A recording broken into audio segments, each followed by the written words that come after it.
Assalamualaikum warahmatullahi wabarakatuh. Salam sejahtera untuk kita semua. Tidak terasa kita telah memasuki minggu ke-13 dari perkuliahan kita. Nah, pada minggu ke-13 ini kita akan membahas mengenai customer perceived value, customer satisfaction, dan customer loyalty. Nah, pastinya di antara ketiga item ini ada kaitannya. Customer perceived value merupakan nilai yang dipersepsikan oleh pelanggan.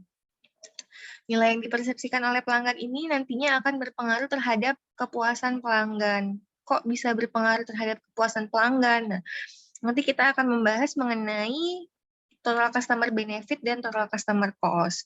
Total customer benefit merupakan keseluruhan manfaat yang diterima oleh pelanggan, sedangkan total customer cost merupakan keseluruhan biaya yang dikeluarkan oleh pelanggan. Biaya ini dikeluarkan untuk apa? Yaitu untuk mendapatkan manfaat dari produk maupun jasa yang dia konsumsi. Jadi nanti bagaimana caranya untuk mengukur persepsi pelanggan ini, nilai persepsi pelanggan ini, maka dengan cara membandingkan berapa sih keseluruhan manfaat atau apa aja sih keseluruhan manfaat yang diterima oleh customer dengan berapa sih keseluruhan biaya yang dikeluarkan oleh customer untuk mendapatkan barang atau jasa tersebut. Nah, nanti akan tercipta suatu nilai apabila ternyata manfaat yang diperoleh itu lebih besar daripada biaya yang harus dikeluarkan oleh customer. Oke, nanti kalau sudah tercipta suatu nilai, maka akan terbentuk kepuasan pelanggan. Seperti yang kita tahu, pelanggan itu merasa puas apabila ekspektasi yang dia punya ternyata realitanya melebihi ekspektasinya.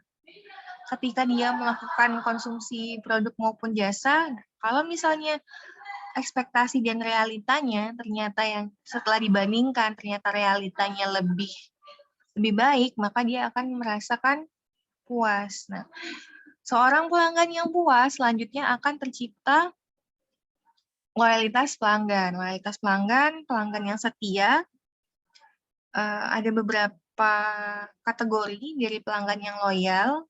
Yang pertama jelas adalah ketika dia melakukan revisiting, rebuying, jadi dia melakukan konsumsi produk maupun jasa lebih dari satu kali, lebih dari dua kali, jadi dia berkelanjutan, nggak cuma sekali aja. Jadi ketika dia merasa puas dengan produk maupun jasa yang dia gunakan, maka dia akan melakukan pembelian kembali, pengunjungan kembali jika layanan jasa yang diberikan. Kategori kedua dari seseorang ketika merasa puas dan menjadi loyal adalah merekomendasikan produk maupun jasanya kepada orang lain, entah itu rekan kerjanya maupun keluarganya. Lalu kategori yang level paling tinggi seseorang dikatakan loyal apabila dia tidak berpaling kepada brand-brand lainnya. Nah, itu merupakan level paling tinggi daripada loyalitas pelanggan. Nah, di sini kita akan membahas terlebih dahulu mengenai nilai yang dipersepsikan oleh pelanggan. Tadi sudah dijelaskan di awal bahwa gimana caranya melihat nilai persepsi pelanggan dari produk maupun jasa yang dia gunakan. Yaitu pelanggan akan menilai berapa sih manfaat apa saja sih yang saya dapatkan dari membeli produk ini dengan biaya-biaya yang telah saya keluarkan. Jadi di sini untuk pengkategorian customer benefit atau manfaat pelanggan itu dapat ditinjau dari 3 aspek. Yang pertama adalah aspek ekonomi, yang kedua adalah aspek fungsional, dan yang ketiga adalah aspek psikologis. Nah, aspek ekonomi dan fungsional ini terkait dengan harga. Jadi harganya gimana, ekonomis, fungsional, ini terkait dengan manfaat dari pembelian produk maupun jasa tersebut, sedangkan psikologis ini lebih ke lifestyle atau kebutuhan sosial. Nah, sebagai contoh, untuk pembelian produk branded. Nah, untuk pembelian produk branded tas misalnya. Secara ekonomis dan fungsional, pembelian tas itu kan gunanya untuk menyimpan barang-barang kita supaya nggak berantakan ya. Tapi ketika kita berbicara mengenai pembelian tas branded, nah Fungsinya kan sama aja, tapi di sini ada aspek psikologis yang tidak didapatkan ketika tidak membeli tas branded. Kalau membeli tas branded pasti yang pertama adalah prestisnya naik. Prestisnya naik. Kenapa? Karena tasnya branded. Nah, itu merupakan salah satu manfaat yang diperoleh customer dalam bentuk aspek psikologis. Jadi ada wahnya sedikit lah dibandingkan dengan yang pakai yang tidak branded. Nah, sementara untuk total customer cost, nah ini aspeknya ada evaluating, obtaining, using, dan disposing. Customer cost ini biaya ya. Jadi biaya atau pengorbanan yang dikeluarkan oleh customer untuk mendapatkan barang atau jasa produk tadi. Oke. Biaya ini tidak melulu uang. Jadi nanti biasanya ada biaya, ada uang, ada tenaga, ada waktu yang perlu dikeluarkan oleh customer untuk mendapatkan barang atau jasa tadi. Nah, sebagai contoh untuk barang atau benda yang sifatnya limited edition atau edisi terbatas. Ketika seorang pelanggan ingin membeli barang limited edition, tentunya akan ada tambahan ekstra, baik itu uang yang dikeluarkan harus lebih ekstra karena kan barangnya limited nih. Kedua, tambahan waktu. Maksudnya waktu di sini adalah dia harus meluangkan waktunya khusus untuk mendapatkan atau untuk rebutan mendapatkan barang limited edition tersebut. Kayak kemarin sempat hype yang McDonald X BTS itu kan termasuk limited ya, cuman ada berapa ribu. Nah itu kan mau nggak mau orang yang pengen punya itu harus mengorbankan waktunya, meluangkan waktunya untuk mendapatkan si McD BTS, harus antri. Lalu yang cost yang ketiga, selain uang, waktu, itu juga tenaga. Karena dia harus rela antri untuk mendapatkan barang limited edition. Atau dia bisa juga menyewa orang untuk antri. Yang jelas akan mengeluarkan cost yang lebih banyak ketika kita membahas mengenai barang limited edition. Oke, selanjutnya nilai yang dipikirkan oleh pelanggan, customer perceived value. Di sini dijelaskan bahwa merupakan selisih antara evaluasi calon pelanggan atas semua manfaat yang didapatkan dibandingkan dengan semua biaya yang dia keluarkan untuk mendapatkan manfaat dari produk atau jasa tersebut. Di sini total customer value ada nilai moneter, yaitu manfaat ekonomis, fungsional, dan psikologis. Tadi sudah dijelaskan mengenai gimana sih harganya, fungsinya, dan ditinjau dari aspek psikologisnya. Sedangkan biaya pelanggan total atau total customer cost, ada biaya moneter, waktu, tenaga, dan mental. Jadi, kalau kita sebagai produsen, barang maupun jasa berhasil menciptakan nilai pelanggan yang tinggi, memiliki nilai jual yang tinggi, yang berkesan pada konsumen atau customer, maka kita akan mendapatkan loyalitas pelanggan. Oke.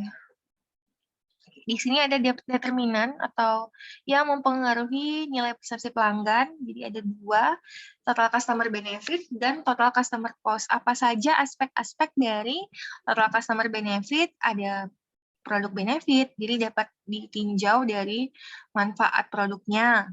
Lalu service benefit dari manfaat pelayanannya. Personal benefit, lalu ada image benefit. Ini biasanya kalau image benefit menyangkut pada image perusahaan maupun image brand itu sendiri. Nah, sedangkan total customer cost itu ada monetary cost, time cost, energy cost, dan psychological cost. Nah, sebenarnya nilai ini tidak melulu timbul dari produk atau jasa tersebut secara langsung. Nantinya akan ada citra perusahaan atau citra produknya, itu juga akan mempengaruhi nilai dari persepsi pelanggan. Karyawan ini juga berpengaruh. Begitu juga dengan pelayanan, khususnya pada jasa ya, pelayanan juga berpengaruh terhadap nilai. Bisa jadi misalnya nih rumah sakit ya, kita pelayanan kita contohkan rumah sakit atau hotel. Nah, rumah sakitnya bagus, rumah sakit swasta bagus, terkenal dengan pelayanan yang bagus. Nah, tentunya itu akan menciptakan nilai pelanggan, nilai persepsi pelanggan yang baik. Begitu juga dengan produk itu sendiri. Kalau kita berbicara dengan produk, untuk biaya pelanggan, biaya moneter, waktu, energi, dan psikologi. Jadi dapat disimpulkan bahwa nilai pelanggan merupakan persepsi pembeli tentang nilai yang mewakili suatu pertukaran antara kualitas atau keuntungan yang mereka rasakan dalam suatu produk atau jasa dengan pengorbanan yang mereka rasakan dengan membayar harga. Jadi sekali lagi ketika kita berbicara mengenai nilai, maka yang kita bandingkan adalah manfaat yang didapatkan dengan pengorbanan yang kita keluarkan. Kira-kira setimpal atau enggak? Kalau misalnya manfaat yang didapatkan lebih banyak daripada pengorbanan yang kita keluarkan, maka kita untung. Jadi terciptalah suatu nilai. Ada nilai lebih, nilai tambah dari produk atau jasa yang dibeli oleh customer. Karena ternyata manfaatnya yang diperoleh lebih banyak ketimbang biaya yang dikeluarkan. Nah, tapi sebaliknya apabila biaya yang dikeluarkan lebih banyak daripada manfaat yang diterima, maka berarti buntung dong. Jadi tidak tercipta suatu nilai. Sebagai contoh ya, ini ada contoh untuk pembelian mobil Volvo. Secara simpelnya, ketika seseorang melakukan pembelian kendaraan roda 4, pastinya tujuan intinya adalah supaya bagaimana berkendara nyaman, nggak kena panas, nggak kena hujan. Itu adalah tujuan utama dari pembelian sebuah mobil. Tapi ternyata di sini contohkan dari pembelian Volvo, sebuah merek yang Eropa atau Amerika, Volvo. Ternyata customer itu nggak cuma terlindung dari panas maupun hujan aja, tapi manfaat lain yang diperoleh adalah ternyata mobil ini yang dicontohkan di sini adalah mobil yang ramah lingkungan. Lalu ternyata walaupun dia ramah lingkungan, ternyata desainnya juga bagus dan juga performancenya baik. Jadi ada nilai tambah yang diperoleh. Oke, contoh lainnya adalah ketika kalian melakukan pembelian kendaraan roda 2 maupun roda 4. Nah, pertama kali kalian melakukan pembelian, nah itu kan tujuan kalian pasti supaya bisa berkendara dengan nyaman. Gimana supaya transportasi lancar. Nggak perlu naik angkot atau ribet naik Gojek atau Gokar. Nah, tapi ketika kalian membeli kendaraan bermotor, nanti kalian akan mendapatkan beberapa manfaat. Selain kendaraan itu sendiri, biasanya nanti kalau beli motor, itu nanti akan dapat beberapa tambahan, ada dapat helm, ada dapat bonus-bonus lain seperti jaket maupun kaos. Begitu juga kalau beli mobil, akan ada beberapa aksesoris yang diberikan secara free. Nah, selain itu, ada yang namanya after sale. Jadi kalau misalnya pembelian kendaraan bermotor, nah, biasanya ada garansi berapa tahun gitu. Nah, pastinya akan ada after sale. Nah, after sale ini merupakan salah satu manfaat yang mungkin tidak diharapkan oleh pelanggan karena tujuan awalnya hanya untuk gimana caranya supaya dapat kendaraan baru, bisa dipakai secara nyaman. Ternyata ada after sale, ada ganti oli gratis setelah kilometer kendaraan berapa kilometer, lalu ada pengecekan lain-lainnya yang dilakukan secara gratis. Lalu adalah beberapa layanan after sale. Jadi nggak cuma manfaat yang dirasakan nggak cuma ketika mobil itu atau motor itu baru kita beli, tapi setelahnya kita juga mendapatkan treatment. Nah, seperti tadi ya, ada servis, nanti dapat buku servisnya, sampai berapa puluh ribu kilometer, akan tetap dapat free service. Nah, seperti itu kan merupakan manfaat yang dirasakan, dan manfaatnya ternyata lumayan banyak. Oke, jadi itu merupakan salah satu nilai pelanggan. Oke, definisi nilai pelanggan dapat disimpulkan dengan 4 cara. Yang pertama, ya, biasanya customer pasti kepengennya harganya murah. Lalu apapun yang diinginkan dalam sebuah produk atau jasa. Nah, ini dari sisi customer ya. Kualitas yang saya dapat sebagai penggantian dari yang dibayarkan, lalu apa yang saya dapat sebagai ganti dari apa yang saya beri. Nah, customer itu pola pikirnya seperti ini.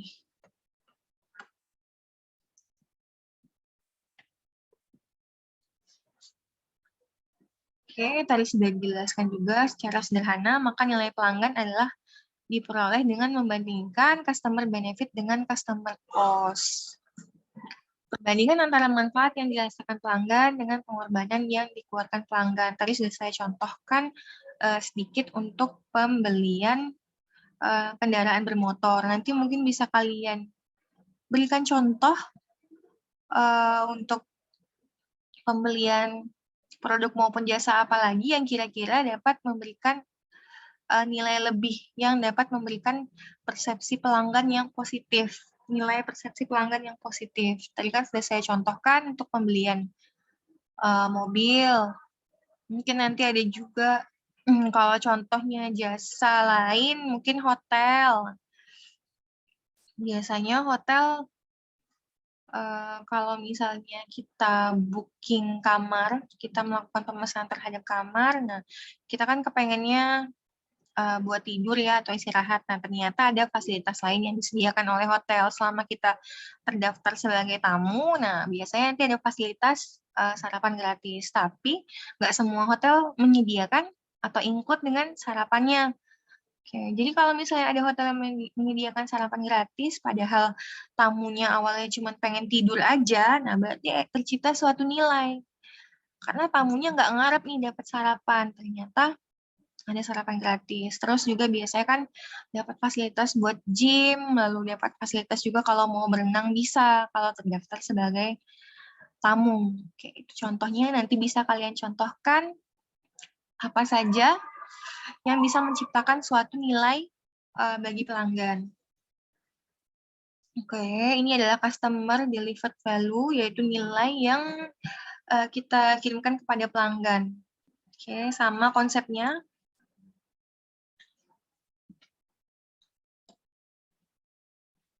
Nah, selanjutnya kita lanjut kepada kepuasan pelanggan. Apabila sudah terbentuk persepsi nilai pelanggan yang positif, maka selanjutnya akan terjadi kepuasan pelanggan. Secara definisi, kepuasan pelanggan merupakan perasaan customer setelah membandingkan kinerja produk yang diterimanya dengan harapan-harapan yang dimilikinya. Jadi yang dibandingkan yang diterima dengan ekspektasinya. Kalau yang diterima lebih baik daripada ekspektasinya, maka bisa dipastikan bahwa customer merasa puas. Tapi sebaliknya jika kinerja yang diterima di bawah ekspektasinya, maka akan tercipta ketidakpuasan pelanggan. Kepuasan merupakan tingkat perasaan seseorang setelah membandingkan kinerja produk atau hasil yang dia rasakan dibandingkan dengan apa yang menjadi harapannya. Oke. Untuk sekarang, perusahaan harus berorientasi kepada kepuasan pelanggan. Kenapa? Karena dengan adanya kepuasan pelanggan, perusahaan dapat menurunkan harga maupun meningkatkan pelayanan. Tapi konsekuensinya, jika perusahaan menerapkan hal ini, maka laba perusahaan dapat turun. Lalu yang kedua, perusahaan mungkin untuk meningkatkan keuntungan bagi pelanggan dengan cara lain, misalnya memperbaiki produksinya atau menanam modal lebih banyak di research and development. Oke, dalam hal ini, terciptanya kepuasan pelanggan ini semua pihak internal perusahaan itu punya andil, baik itu karyawan, supplier, pemegang saham, itu juga berpengaruh terhadap kepuasan pelanggan. Jadi nggak cuma karyawan, misalnya jasa rumah sakit, nggak cuma suster atau dokternya aja yang berpengaruh terhadap kepuasan pelanggan, manajemen rumah sakit juga bisa berpengaruh dalam hal kebijakan-kebijakan manajemen yang dibuat oleh rumah sakit. Oke, ini gambarannya customer satisfaction. Nah, di sini ada tidak puas, puas, dan ini melebihi ekspektasi, delighted ya. Jadi kalau ekspektasinya di sini, tapi ternyata harapannya, realitanya di sini, maka pasti under ya, under expectation, jadinya tidak puas. Nah, di sini expectation dan realitanya sama, maka timbullah kepuasan sama. Mereka berada di garis yang sama. Nah, kalau yang delighted ini ternyata ekspektasi dan realitanya melampaui ekspektasi. Maka ini lebih dari sekedar puas. Oke, atau kepuasan pelanggan. Kepuasan merupakan perasaan senang atau kecewa seseorang terhadap ekspektasi mereka. Jadi disimpulkan bahwa kinerja dari produk maupun jasa jika lebih kecil dari ekspektasi mereka maka tidak puas. Kinerja sama dengan ekspektasi maka dikategorikan sebagai puas, dan ketika kinerja melampaui ekspektasi pelanggan maka pelanggan akan sangat puas. Customer expectation. Nah, jadi salah satu hal yang mempengaruhi ekspektasi pelanggan itu adalah pembelian dia sebelumnya, lalu saran teman, lalu juga dari kompetitor atau dari pasar. Jadi contohnya adalah sebelumnya beli produk sampo Lifebuoy, bagus rambut ketombe ya, Lifebuoy kan anti dandruff. Nah, ternyata pembelian sebelumnya ampuh tuh bisa menghilangkan ketombe. Ternyata di pembelian selanjutnya nggak ampuh. Oke, berarti itu bisa terjadi ketidakpuasan dong karena nggak sesuai sebelumnya pakai sampo Lifebuoy cocok, kok setelah dibeli lagi karena cocok malah pembelian keduanya nggak sesuai. Itu mempengaruhi ekspektasi pelanggan. Kenapa dia memutuskan untuk rebuy lagi, untuk beli kembali, karena pembelian sebelumnya dia udah cocok. Begitu juga dengan beberapa layanan jasa lain kayak salon, tempat pijit, tempat refleksi, seperti itu. Umumnya kalau kita datang lebih dari satu kali di suatu tempat, khususnya pelayanan jasa, itu pasti sebelumnya kita sudah pernah purchasing dan ternyata puas. Makanya kita punya ekspektasi. Itu yang mempengaruhi ekspektasi pelanggan. Lalu saran teman juga mempengaruhi ekspektasi pelanggan. Jadi kayak misalnya kalau saya masalah tempat makan itu sangat dipengaruhi oleh friends advice. Jadi kalau misalnya ada teman yang bilang, makan di sini enak loh, harganya murah. Nah, itu pasti akan mempengaruhi ekspektasi saya ketika berkunjung ke tempat yang direkomendasikan oleh teman saya. Kalau teman saya bilangnya enak, pastinya ekspektasi saya ketika masuk ke restoran itu enak makanannya. Saya belum pernah ke sana, tapi karena kata teman saya enak, jadi ekspektasi yang tercipta adalah ini makanan pasti enak, karena teman saya bilang enak dan merekomendasiinnya. Gitu, itu yang mempengaruhi customer expectation. Salah satunya previous purchases, friend advice, dan marketer maupun kompetitor. Oke, salah satu cara untuk mengukur kepuasan pelanggan. Kepuasan pelanggan dapat diukur dengan sistem keluhan dan saran, survei kepuasan pelanggan, ghost shopping atau ghost shopper. Lalu yang keempat adalah analisis hilangnya pelanggan. Sistem keluhan dan saran ini diterapkan dengan berorientasi pada pelanggan, serta menampung saran dan keluhan pelanggan. Melakukan komunikasi dua arah secara cepat di beberapa tempat pelayanan, itu tersedia kotak untuk keluhan maupun saran bagi pelanggan. Saya nggak tahu apakah mereka ketika menyediakan itu benar-benar membuka kotak itu dan membacanya lalu melakukan perbaikan, tapi memang di beberapa tempat, khususnya sifatnya jasa, itu disediakan untuk kotak keluhan dan saran. Yang kedua adalah survei kepuasan pelanggan. Dengan cara melakukan survei kepuasan konsumen secara berkala, lalu meneliti kepuasan secara langsung dan merespon keinginan pelanggan. Oke, saya pernah Mengisi survei kepuasan pelanggan di salah satu tempat makan di Jambi. Kebetulan mereka lagi ngeluarin menu barunya. Nah, setelah selesai menunya diantar, kita makan di situ. Selanjutnya pelayannya, waiternya memberikan secari kertas. Nah, ternyata itu isinya adalah survei kepuasan pelanggan terhadap menu yang baru mereka keluarkan. Lalu di situ juga tersedia kolom yang berisi saran juga sih, sarannya gimana dengan dish makanan yang baru, menu yang baru mereka masukkan ke dalam menunya ini. Jadi itu adalah salah satunya survei kepuasan pelanggan. Beberapa brand produk juga menyediakan survei kepuasan pelanggan. Kalau nggak salah ada beberapa kayak customer care gitu ya, kalau misalnya produk-produk sekelas Unilever atau Wings, nah itu ada customer care-nya yang bisa meng-cover juga untuk kepuasan pelanggan. Jadi kalian kalau misalnya nggak puas bisa melakukan hotline langsung ke nomor yang tertera dalam customer care. Lalu untuk belanja konsumen, nah ini biasanya Ghost Shopper mystery guest ya, mystery guest. Jadi memang untuk mengukur kepuasan pelanggan, tapi orang ini nanti melakukan penilaian secara diam-diam. Oke, ada analisis hilangnya pelanggan, lost customer. Nah, ini biasanya untuk perusahaan maupun jasa, kalau misalnya dia ngerasa pelanggannya nih kok berkurang, nah biasanya mereka akan melakukan analisis hilangnya pelanggan. Oke, monitoring satisfaction.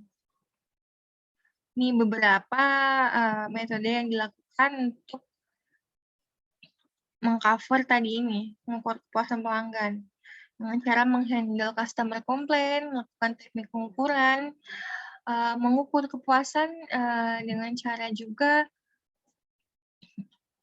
customer loss rate, mystery shopper, dan survei tadi yang sudah dijelaskan ya, cara-cara untuk mengukur kepuasan pelanggan. Nah, kita masuk kepada loyalitas pelanggan, yaitu kelanjutan dari pelanggan-pelanggan yang merasa puas, lalu melakukan revisit, rebuying, dan merekomenkan barang atau jasa kepada orang lain. Nah, kita masuk di loyalitas pelanggan, yaitu suatu perilaku yang ditunjukkan dengan pembelian rutin berdasarkan proses pengambilan keputusan. Oke, sebenarnya loyal customer ini memiliki benefit tersendiri bagi perusahaan. Jadi perusahaan nggak perlu atau bisa mengurangi biaya pemasaran karena biaya untuk promosi tentunya untuk menarik konsumen baru itu lebih mahal. Jadi kalau ada yang loyal kan mereka nggak perlu menarik konsumen baru, customer baru. Apalagi kalau misalnya customer loyalnya ini tipe yang ngajak teman-temannya buat datang kembali. Jadi word of mouth. Jadi kan nggak perlu biaya lebih untuk menarik konsumen baru. Mengurangi biaya transaksi, lalu mengurangi biaya turnover konsumen karena pergantian konsumen yang lebih sedikit. Karena pelanggannya loyal, maka yang datang pasti yang sudah lebih dari 2 kali visit maupun buy.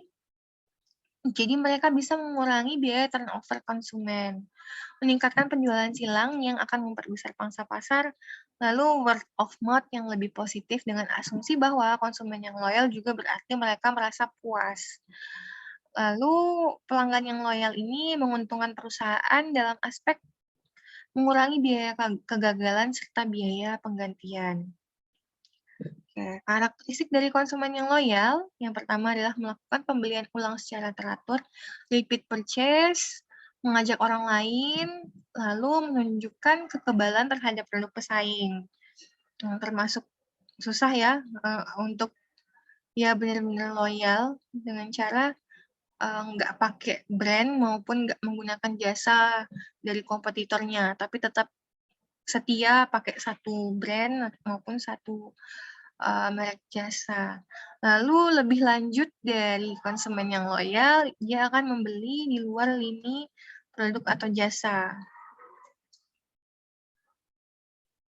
Oke, ini merupakan tingkatan dan tahapan dari customer yang loyal, suspect, prospect, disqualified prospect, first time customer, repeat customer, client, dan advocates. Oke, nanti bisa dibaca bedanya apa. Penciptaan nilai menuju loyalitas. Jadi, ketika terbentuk suatu nilai, maka akan menciptakan kepuasan. Nah, kepuasan pelanggan ini bertahan lama atau enggak? Kalau bertahan lama, maka akan tercipta loyalitas pelanggan. Membangkitkan kepuasan pelanggan. Nah, kepuasan pelanggan dengan melalui sistem rantai nilai, sistem penyerahan nilai, pemasaran hubungan timbal balik. Jadi nanti customer review atau recommendation ini juga berpengaruh terhadap kepuasan dan loyalitas pelanggan. Tentunya kalau negatif review, pastinya pelanggan enggan dong kalau misalnya tempat jasa maupun produk yang mau dibelinya dapat review negatif, tentu saja dia nggak jadi beli. Tapi sebaliknya kalau misalnya reviewnya banyak positif, bintang 5 gitu kan, pasti kita tertarik untuk melakukan pembelian. Ini juga berpengaruh terhadap penilaian, kepuasan, dan loyalitas pelanggan. Nah, di sini disebutkan bahwa acquiring new customer cost 5 times more than retaining current customer. Jadi mencari pelanggan baru itu biayanya 5 kali lebih banyak daripada mempertahankan customer yang ada. Jadi ya perusahaan harus berusaha sebaik-baiknya supaya tercipta loyalitas pelanggan. Kalau tercipta loyalitas pelanggan, maka nggak perlu nih mengeluarkan biaya yang lebih besar 5 kali untuk mendapat customer baru.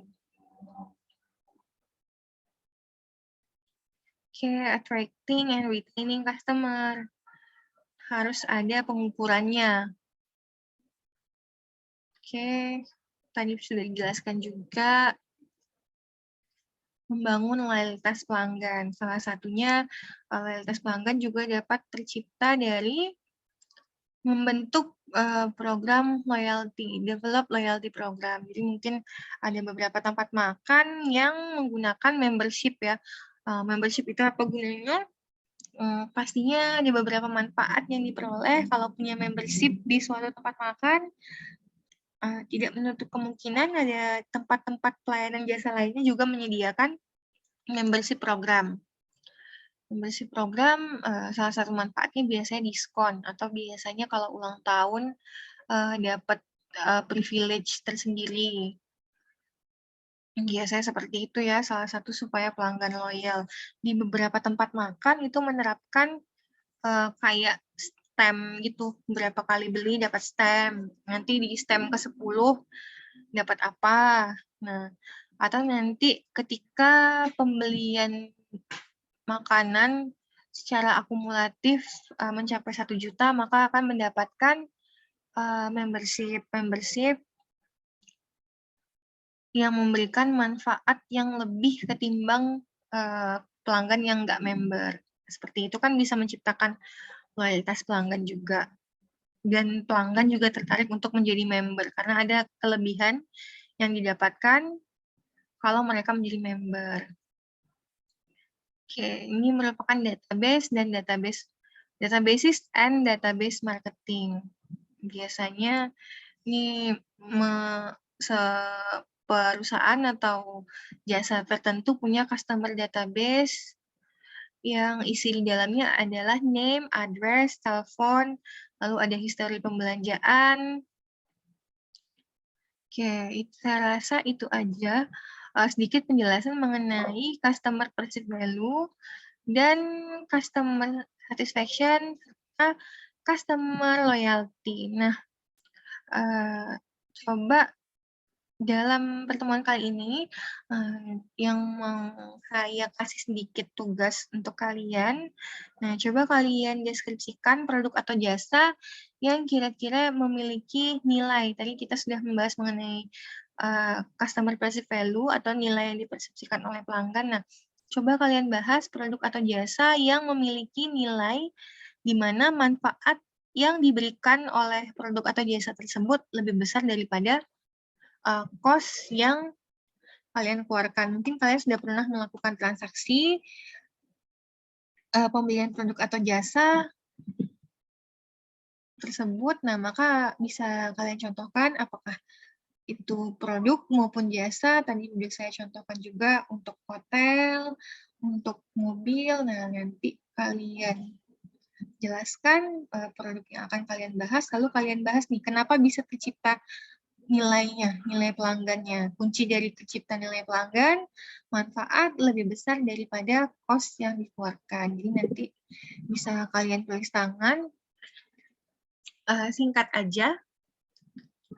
Lalu kira-kira nanti kalian jabarkan juga dari nilai yang tercipta tersebut, manfaat yang kalian rasakan, kira-kira kalian merasa puas atau enggak?